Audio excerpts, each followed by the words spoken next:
Eu estava no altar, vestido branco, flores no cabelo. Meu pai ao meu lado, 200 convidados nos bancos atrás de mim, o padre na minha frente, e Rodrigo, meu noivo, segurando minhas mãos. Tudo perfeito, tudo exatamente como eu tinha planejado durante 2 anos. O padre abriu a boca. Aquela frase que todo mundo conhece. Aquela frase que é sempre só uma formalidade.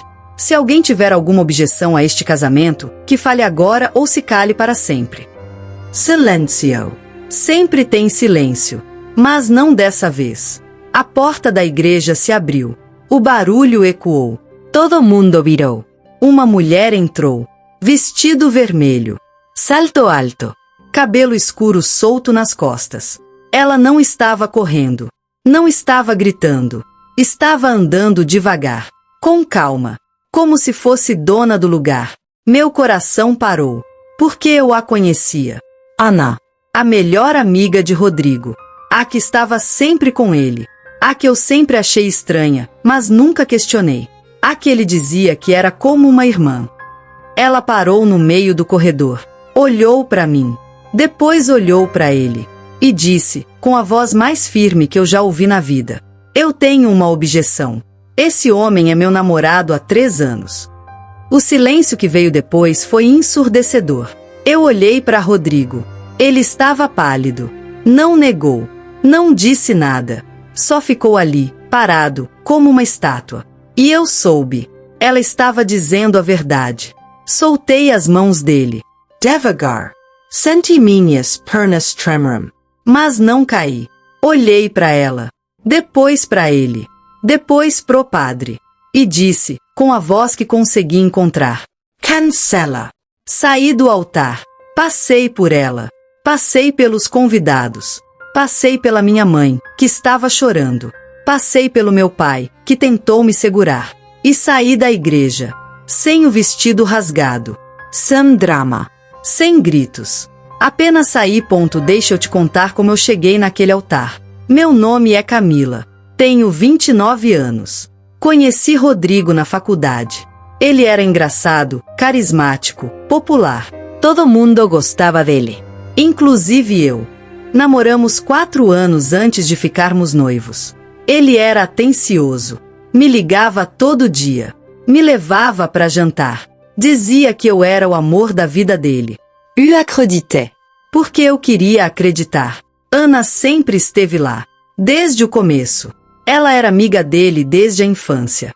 E no início, eu tentei ser amiga dela também. Mas ela era estranha comigo. Educada, mas distante. Como se estivesse me analisando o tempo todo. Rodrigo sempre dizia que eu estava sendo paranoica. Que Ana era só protetora. Que ela ficava assim com todas as namoradas dele. Todas. Eu deveria ter prestado atenção nessa palavra. Mas eu não prestei. Porque eu estava apaixonada. E quando você está apaixonada, você ignora red flags. Você ignora sinais. Você ignora o instinto. Durante o noivado, Rodrigo ficou distante. Ele dizia que era trabalho. Que estava estressado. Que o casamento estava deixando ele ansioso. Eu entendi. Ou tentei entender. Mas teve uma noite, 3 meses antes do casamento, que eu fui até o apartamento dele sem avisar. Queria fazer uma surpresa. Toquei a campainha. Ninguém atendeu. Mas o carro dele estava na garagem. Usei a chave reserva que ele tinha me dado. Entrei. A sala estava escura. Mas a luz do quarto estava acesa. Caminhei até lá. Devagar. Meu coração batendo rápido. Abri a porta. Rodrigo estava deitado na cama. De costas para mim. No telefone. Ele estava rindo. Aquele riso baixo, íntimo. O riso que ele costumava usar comigo. Eu ia falar. Mas então escutei. Eu sei, amor. Eu também queria estar aí com você. Mas ela apareceu sem avisar ontem. Foi difícil mandar ela embora. Ele estava falando de mim. Fique aí paralisada. Depois do casamento, a gente resolve tudo. Eu prometo. Fiquei à porta. Devagar. Ele nem percebeu que eu estava ali. Saí do apartamento. Sentei no carro. E corei. Mas não terminei com ele. Porque eu não tinha certeza. Porque eu não tinha provas. Porque eu tinha medo de estar enlouquecendo. Então eu enterrei aquilo. Fingi que não aconteceu. Continuei planejando o casamento. Até aquele dia na igreja. Depois que saí da igreja, fui direto pro hotel onde seria a festa. Tranquei a porta do quarto da suíte nupcial. A que deveria ser nossa. Sentei no chão, ainda de vestido de noiva. E finalmente deixei sair. Chorei. Gritei. Destruí o buquê. Arranquei o véu. Então meu celular tocou. Era uma mensagem. De Ana. Precisamos conversar. Tem mais coisa que você precisa saber. Como assim mais? Respondi. Marcamos num café perto do hotel. Meia hora depois. Cheguei antes. Ainda de vestido. As pessoas olhavam. Mas eu não ligava mais. Ana chegou. Sentou na minha frente. Ela parecia cansada. Mas não arrependida. Por que você fez isso? Eu perguntei. Ela suspirou. Porque eu não aguentava mais. Porque ele estava mentindo para mim também. Ela me contou tudo. Rodrigo e ela começaram a namorar no ensino médio. Ficaram juntos 5 anos. Depois terminaram. Mas nunca realmente terminaram. Quando ele começou a me namorar, eles ainda estavam se vendo. Escondido. Ele dizia para ela que eu era só uma fase. Que ele voltaria para ela. E ela acreditou. Durante 4 anos. Até que ele pediu minha mão em casamento. Ana disse que ficou destruída. Confrontou ele. Ele prometeu que ia terminar comigo. Que só estava fazendo aquilo para agradar a família. Me mentira. Mas o pior ainda estava por vir. Ana abriu a bolsa. Tirou o celular. Me mostrou uma foto. Era Rodrigo. Com outra mulher. Uma que eu não conhecia. Beijando ela. Num bar. Há 2 semanas. Ele não estava traindo só você comigo. Estava traindo nós duas com outras. Meu estômago revirou. Quantas? Ela balançou a cabeça. Eu não sei. Mas essa é a 3ª que eu descobri. Senti ali. Em silêncio. Processando. O homem que eu ia casar. O homem que eu achei que amava.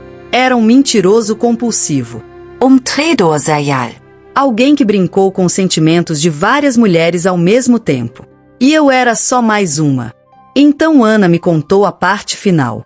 A razão pela qual ela apareceu na igreja. Ontem à noite, ele me ligou. Disse que depois do casamento, ele ia pedir o divórcio e voltar para mim. Que você era só para impressionar a família dele. Que ele não te amava. Ela pausou. Eu acreditei. Por 5 segundos. Até perceber que ele estava mentindo de novo.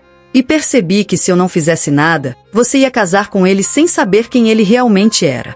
Então eu decidi te salvar. Salvo! Ela me salvou de uma vida inteira ao lado de um homem que nunca me amou. Nos dias seguintes, tudo desmoronou.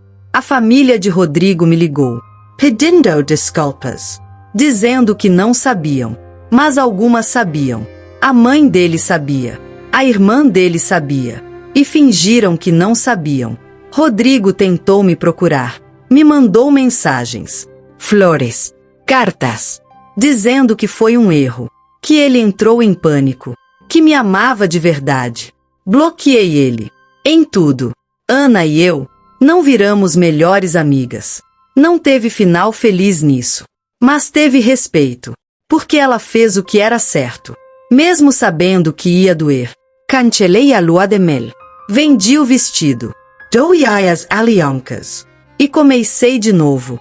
Levei meses para me recuperar. Terapia. Noites chorando. Dias questionando tudo. Mas aos poucos, eu renasci.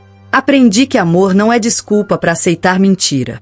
Aprendi que instinto existe por uma razão. Aprendi que você pode perder tudo e ainda assim se reconstruir. Hoje, 2 anos depois, eu estou bem. Tenho um trabalho que amo. Amigos de verdade. E paz. Rodrigo, ouvi dizer que está noivo de novo. Sinto pena dela. Porque ela vai descobrir. Cedo ou tarde. Homens assim não mudam. Eles só trocam de vítima. E se você está prestes a casar, ou está num relacionamento, e alguma coisa dentro de você está gritando que algo está errado, escuta. Por favor, escuta. Porque o instinto não erra. E você merece alguém que te escolha. De verdade. Sem mentiras. Sem segredos. Se você já passou por algo parecido, ou conhece alguém que passou, compartilhe essa história. Porque tem mulher que precisa ouvir isso hoje. Toda história deixa uma marca. Se essa tocou seu coração, faça a árvore que conta crescer com seu like e sua inscrição.